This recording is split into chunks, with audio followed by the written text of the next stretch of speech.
Hello, everybody. I'm meteorologist Hutch Johnson. Coming up in this episode of Hutch's Weather, we're going to talk not only about our short-term, very soggy forecast and how much rain may fall and time it out for you. We're going to look ahead as well as summer is not done yet. Hutch's Weather begins right now. Now, a Hutch's Weather Update with Chief Meteorologist Hutch Johnson. Brought to you by Robert Gibb and Sons, your preferred Bryant dealer. Whatever it takes. Visit robertgibb.com.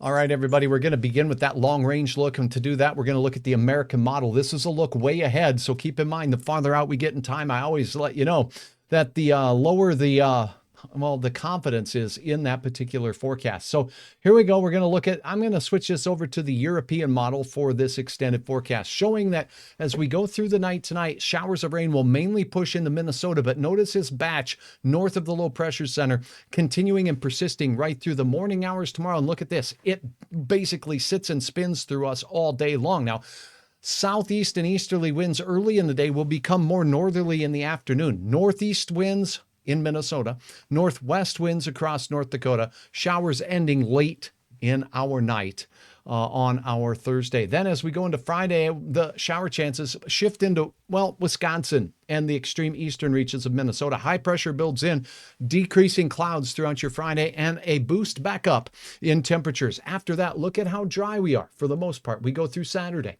we go through Sunday right here, and then off into Monday. Not much to worry about as we go through those days. Tuesday, how about that? Nope, more the same. The western Dakotas could see a few strong thunderstorms as we go into Monday night and Tuesday morning. Look at this. Our chance returns as we go to Tuesday night. Tuesday night thunder for some, not all.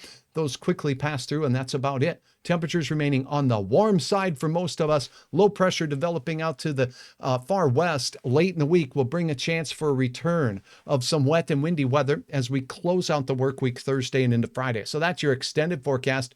Now let's take a look at this nonsense that's making its way through the region tonight. I do want to point out that the model guidance suggests as we take a closer look at our area that it's going to be soggy, particularly in the late evening. So even though we've had showers moving through, here's the main line setting up after 8. Moving through, look at this. The Southern Valley picking up some gully washers, frog stranglers. This is going to rain cats and dogs out there. We're going to have local areas that get some very heavy rainfall amounts. Maybe not as much as the Bismarck area got, where we do have flood advisories in effect for those areas and flood warnings. Now, the rain is all but done in central parts and western parts of North Dakota by the time we get to late tonight. But this system sets up shop right here in the valley. Look what I mean. Overnight, raining for some all night. Most of it pushes into Minnesota, drier off to the west, but it won't stay that way. Low pressure causes this thing to wrap around on the backside. Our wind becomes northerly tomorrow.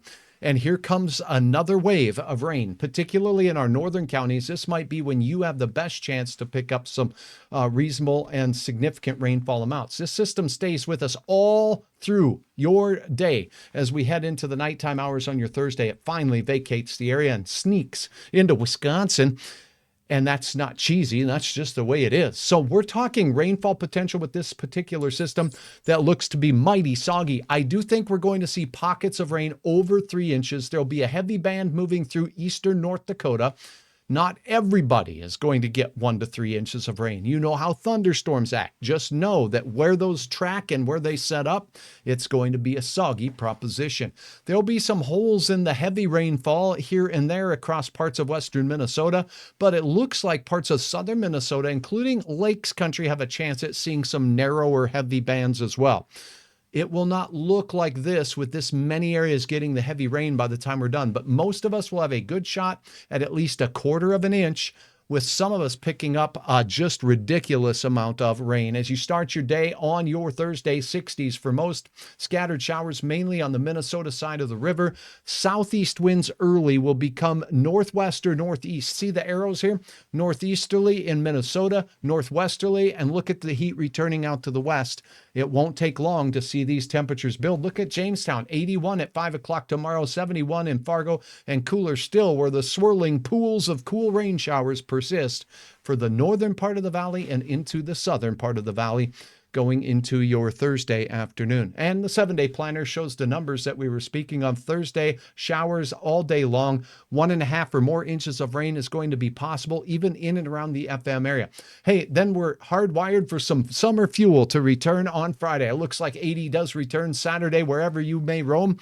Mostly awesome. And a halo of fire in the sky. A summertime fixer as we head into the middle of next week. Our heat builds mid-80s all the way through Monday and Wednesday, and it does look like a chance of some spotty showers and storms do return by midweek. I'm meteorologist Hutch Johnson. Be sure to upload your measurements of rainfall on hutchesweather.com. Upload a picture of your rain gauge. Tell me how much you got as this system continues all day through your Thursday as well.